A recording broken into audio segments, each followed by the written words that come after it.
එක්තරා කාලෙක කැලෝරින් කියලා රාජධානියක් තිබුණා.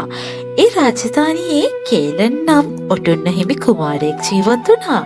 ඔහු රාජධානයේ හිටපු ලස්සනම කුමාරයා වූ අතර රාජධානයේ සියලුම කුමාරිකාවන් ඔහු සරණ පාවා ගැනීමට අපේක්ෂාවෙන් පසු වුණා. ඒත් කුමාරයා සියලුම කුමාරිකාවන් ප්‍රතික්ෂේප කර තනිවම ජීවත් වුණා. ඔහු හැටියෙන්ම ආස කරේ දඩයමේ යන්නයි පොත් කියවන්නයි. ඔහු හැමදාම පොත් කියවන්න උද්‍යානයට යන්න පුරුදු වී සිටියා. ඔහු පුරුදු වී සිටියේ උද්‍යානයේ මැද තිබුණු විශාල ගසක් යට බිම වාඩි වී පොත් කියවන්න. එක දවසක් ඔහු වෙනදා වගේම උද්‍යානයේ තිබුණු ලොකු ගහ යට ඉඳගෙන පොත් කියවමින් සිටියදී බිම වැටී තියෙන පටනලාවක් සොයාගත්තා. කුමරු ඒ වෙලාවේ උද්‍යානයේ එම පටනලාවේ අයිතිකාරයෙක් සිටීදැයි සොයා බැලුව අතර ඒට අයිතිකාරයෙකු සොයා ගැනීමට නොහැකි වූ නිසා උද්‍යානයේ සිටි සේවකයින්ට පැවසුවා, මේ බටනලාවේ අයිතිකාරයෙක් සිටී නම් මා වෙත රැගෙන එන්න. පසුදින උදෑසන කේලන් කුමරු වෙනදා වගේම උද්‍යානයේ විශාල ගස යට ඉඳගෙන පොත් කියවන්න පටන් ගත්තා. ඒ වෙලාවේ කුමාරයාගේ අවධානය යොමු වුණේ ඒ වෙලාවේ ඇසුණු මිහිරි ගැයුමකට. ඔහු හැරී බලන විට දැක්කේ රෝසමල් පාත්තියක් අසල දන ගසාගෙන කටු පරිස්සමින් කපා දමන ලස්සන සිනාවකින් යුත් සේවිකාවක් වෙතටයි. ඔහු ඒ ළඟට ගිහින්, ඔබ හරි ලස්සනට ගායනා කරනවා. මට සමාවෙන්න කුමරුනි. ඔබ ළඟ ඉන්නවා කියලා මම දැනගෙන හිටියේ නැහැ. සමාව ඉල්ලන්න අවශ්‍ය නැහැ. ඔබේ නම කුමක්ද? මම ලියෝරා. කුමරුනි. කුමාරයා එතයින් පස්සේ උයනේ වැඩි වෙලාවක් කාලය ගත කිරීමට පුරුදු වුණා.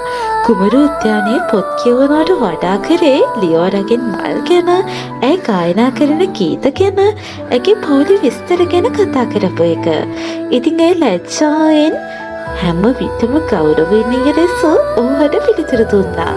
මෙහෙම දින ගණනාවක් ගත වුණා.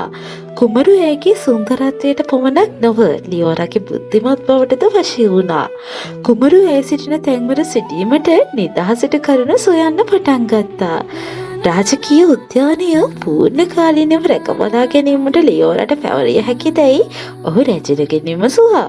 කුමරුගේ සතුට වෙනුවෙන් නමුත් සැකයෙන් රැජිනයට එකඟ වුණා.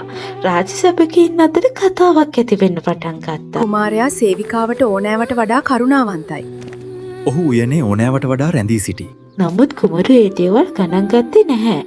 පසුදිනක මාලිගාවේ වාර්ෂික වසන්ත උත්සවයක් පැවැත්වුණා.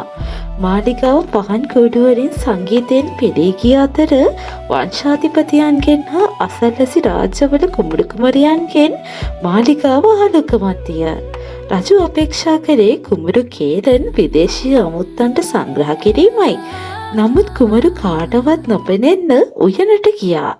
කුමරු උයනට යන විට ලියෝරා මල්වල සුවඳ බලමින් සිටිනවා දැක, ඔබ තරුවලට වඩා දීප්තිමත්.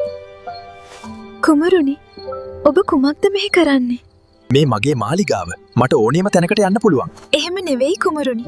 මේ වෙලාවේ ඔබ සිටින්න ඕනේ උත්සවයේනේ කුමරුනි. මම ඔබෙන් දෙයක් දැන ගැනීමට මෙහි පැමිණියේ. කුමක්ද කුමරුනි? ඊළඟ වසන්ත උත්සවයේ මාත් එක්ක ඔටුන්න හිමි කුමරිය ලෙසින් සහභාගී වීමට ඔබ කැමතිද? මම සේවිකාවක් කුමරුනි. ඉතිහාසයේ නමක් නැති ගැහැණු ළමයෙක්.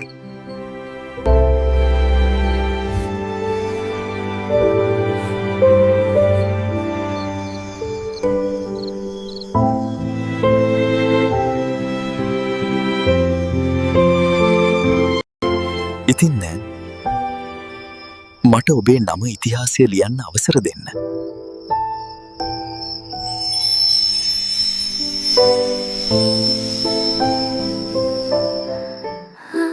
නමුත් මාලිකාවක ආදරය කිසි විටකත් සරල නොවීය. රැජින කුමරුගේ සෙනෙහස ගැන දැනගෙන සේවිකාවක් ඇඳවා ප්‍රශ්න කර කුමරුගෙන් ඈත්වන ලෙස ලියෝරට නියෝග කළා. රැජින සියලු දේ රජුහට පවසා කුමරුට අවවාද කරන ලෙස රජුගෙන් ඉල්ලා සිටියා. රජතුමා ඔවුන් හමුවන බව කලින් ඉඳන් දැනගෙන සිටියත් ඔවුන්ගේ සැබෑ ආදරයක් දුටු නිසා එතුමා ඔවුන්ට ඉඩ දුන්නා. ඒත් රැජින රාජ්‍ය සභිකයින් හා රටේ ජනතාව විරුද්ධ වන බවත් රජු දැනගෙන සිටි නිසා කුමරුට කරුණ පහදා දී ලියෝරව ජනතා ඔසුහලේ නිලධාරණියක් ලෙස පත් කර අවුරුදු 2කට මාලිගාවෙන් පිටත් කරා.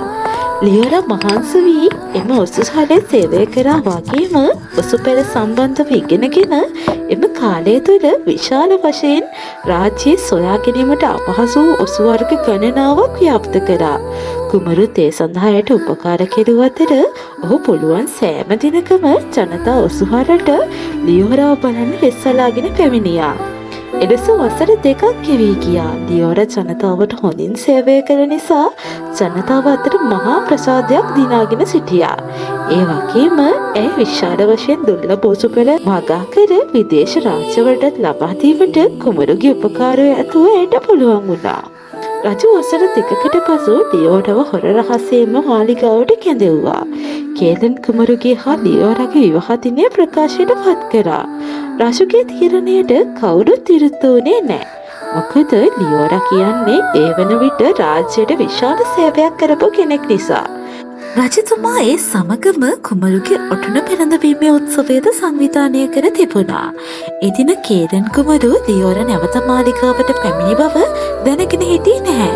ලියෝරා කුමරු සොයා උයනට යන විට ඔහු උයනේ ගස යට වාඩි වී එදා උයනේ තිබී හිඳගත් බටනලාව සමගින් සිටියා. ලියෝරා බටනලාව දුටු සැනින් කුමරුනි, මේ බටනලාව ඔබට කොහෙන්ද? ඔබ ආවද ලියෝරා? මේ බටනලාව මේ උයනදීම නැති වෙලා දැන් අවුරුදු 2ක් විතර වෙනවා. මේ ගහ යටදීම තමයි මේ බටනලාව හොයාගත්තේ. මේ ඔබගේද? ඔව් කුමරුනි. මේ මගේ පියාණන්ගෙන් ලැබුණු අන්තිම සිහිවටනය. ස්තුතියි කුමරුනි. පරිස්සම් කරලා තියාගත්තට. කැලරින් ඉතිහාසයේ ලස්සනම දවසක් සනිටුහන් කරමින් කේලන් කුමරු සහ ලියෝරා විවාහ වූ අතර එදිනම කේලන් කුමරු කැලරින් රාජධානියේ 6 වන රජ ලෙසත් ලියෝරා අගරැජිනිය ලෙසත් කිරුළ පැළඳුවා.